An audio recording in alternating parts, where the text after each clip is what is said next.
was the first decisive battle of Islam. And it is a battle that all of us are familiar with. And it is the battle of Badr, which took place the very first Ramadan after the Hijrah. On the 17th of Ramadan, in the second year of the Hijrah, we all know the story that a small group of Muslims, barely 300 in number, were expecting a caravan to pass by. So they were not prepared, they weren't wearing armor. This was a raid on a caravan, it was not an army expedition. And raids and expeditions are two different things. And the Muslims were prepared to come in, take the caravan of Abu Sufyan, and then bring it back to Medina. And caravans are not guarded. Caravans do not have armies. Caravans do not have horses. Caravans do not have armors and weaponry. We all know the story. Abu Sufyan heard what happened. He changed his route. He sent for an army from Mecca. So 1,000 soldiers from the Quraysh marched forward. 1,000 armed men with hundreds of camels, hundreds of horses, with military equipment, hundreds of suits of armor.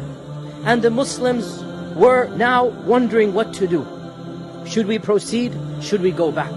And the Prophet ﷺ gave that passionate speech that we all know, and the Sahaba were all riled up. And Sa'd ibn Mu'adh said, Ya Rasulullah, go forth, for by Allah, even if you take us into the ocean, we will go behind you.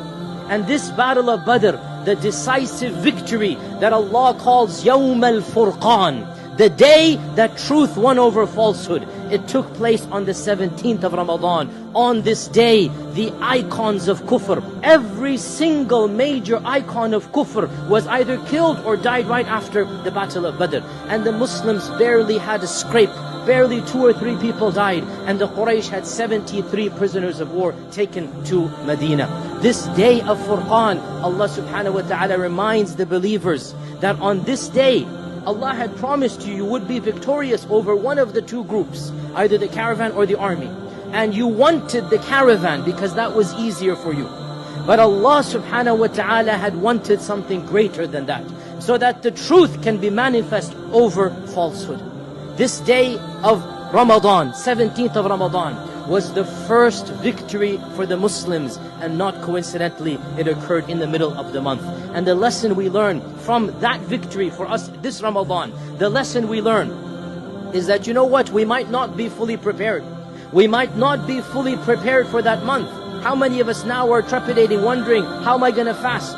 But just like the Muslims were not prepared for Badr,